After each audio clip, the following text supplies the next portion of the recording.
Good morning and welcome to Morning Moments. I have another comedian on, and I just love uh, talking to comedians. And from California, Lue Deck.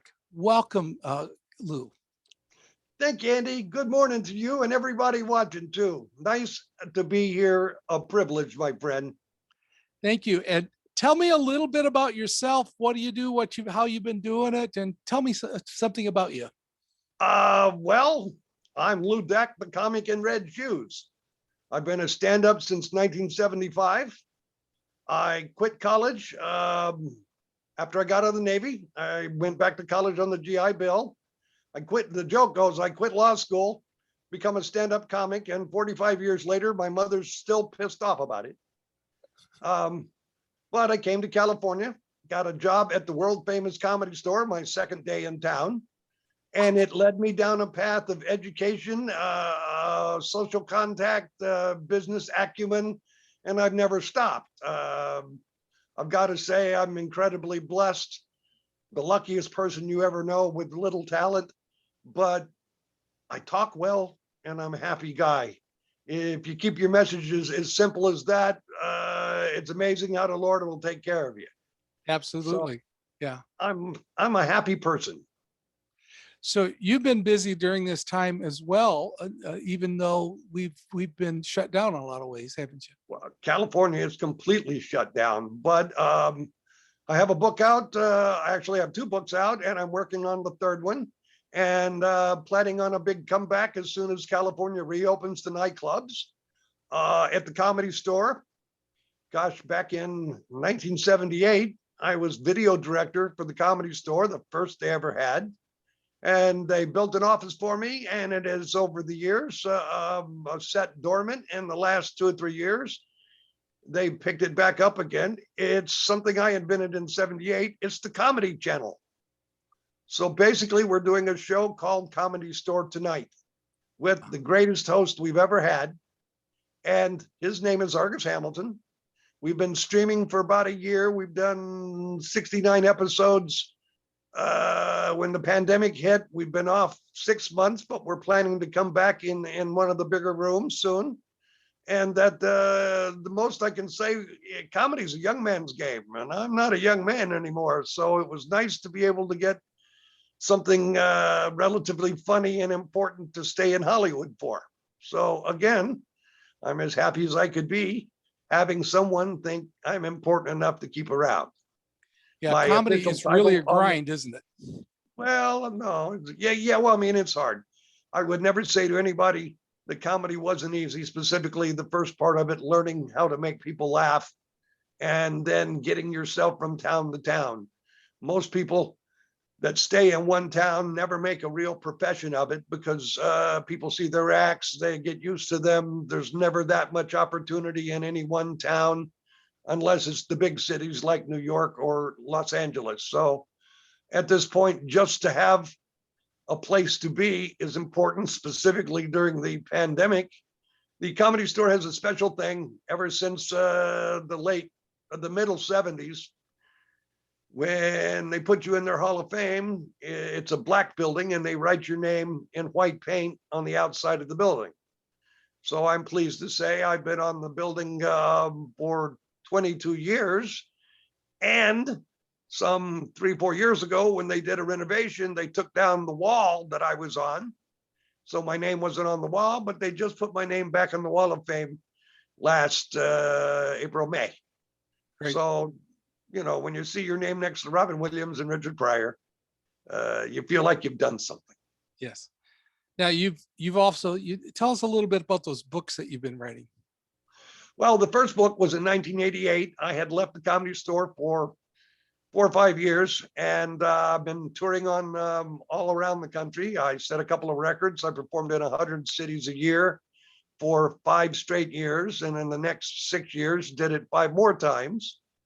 And then in 1988, the Comedy Store got a deal with Universal Studios and NBC, and we did a special, the 15th reunion of the Comedy Store. Now, I wasn't famous enough then to be on the show, but the owner of the store, Miss Mitzi Shore, invited me to come back, and we did a yearbook, like in college, of all the great comics, and that I was one of the editors for it. So that was my first book.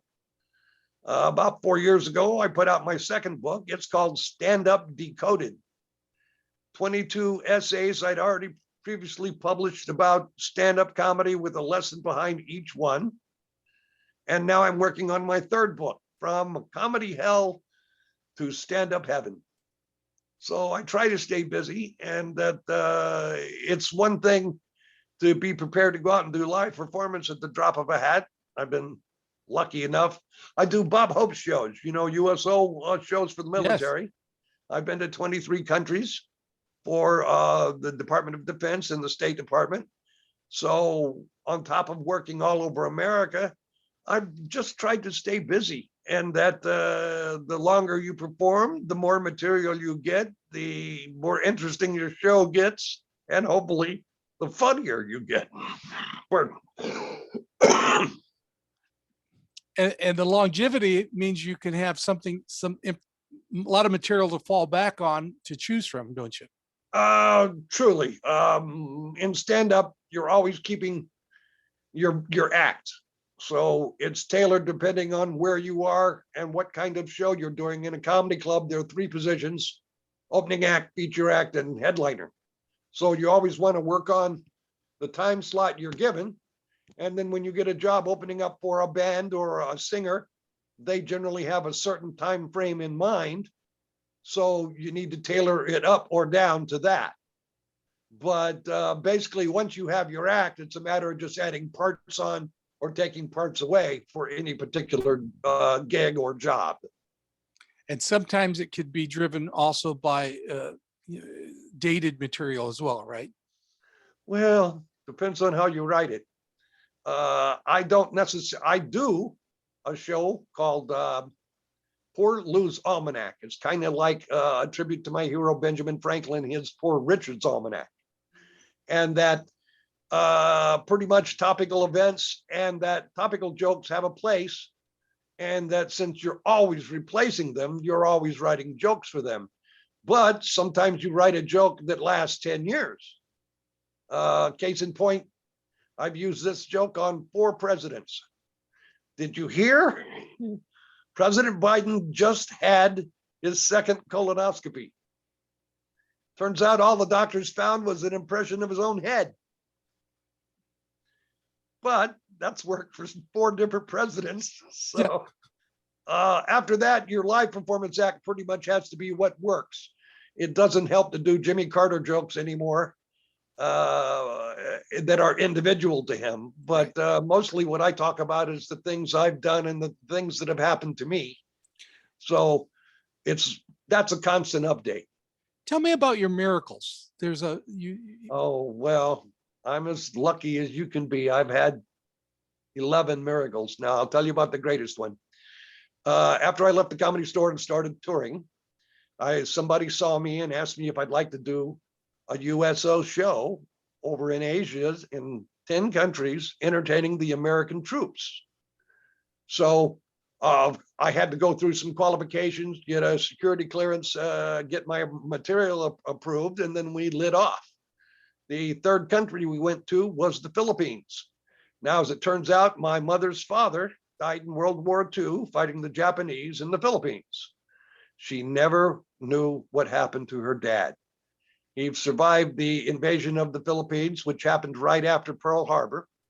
He made it through the famous Bataan Death March into a prisoner of war camp. She got 2 letters from him and never heard another word.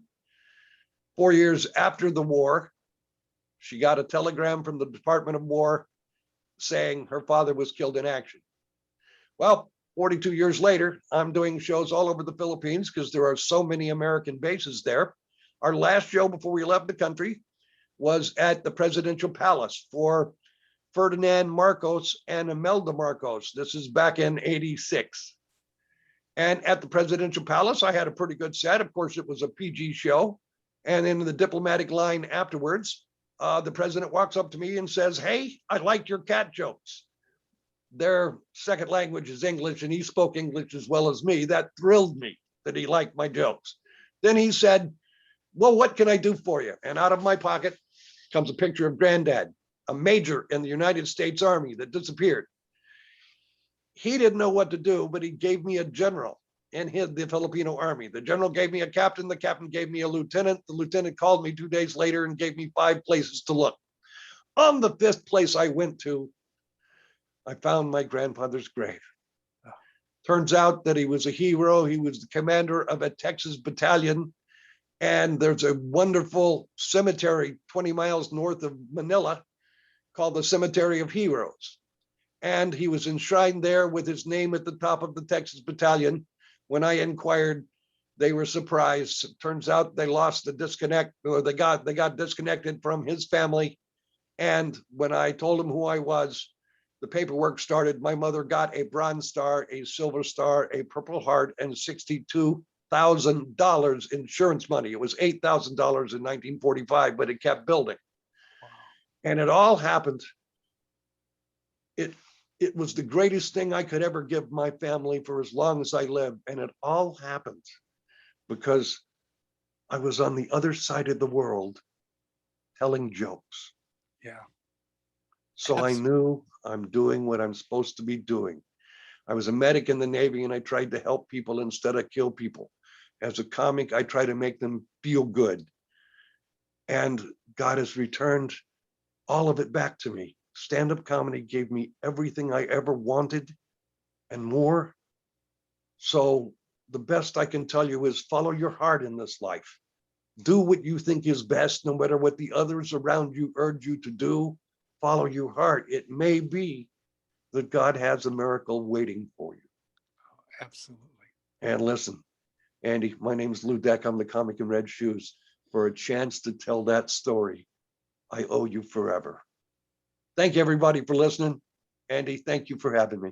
And thank you. Please look down below, check out his books and check out his information that we're going to be sending on. And thank you so much for that great story and taking time out of your busy schedule to be with us today. And it is my honor, sir. May God richly bless you. Thank you. God bless you too. And say hi to your wife for me. I sure will. Thank you. Good night. Good morning. Good afternoon.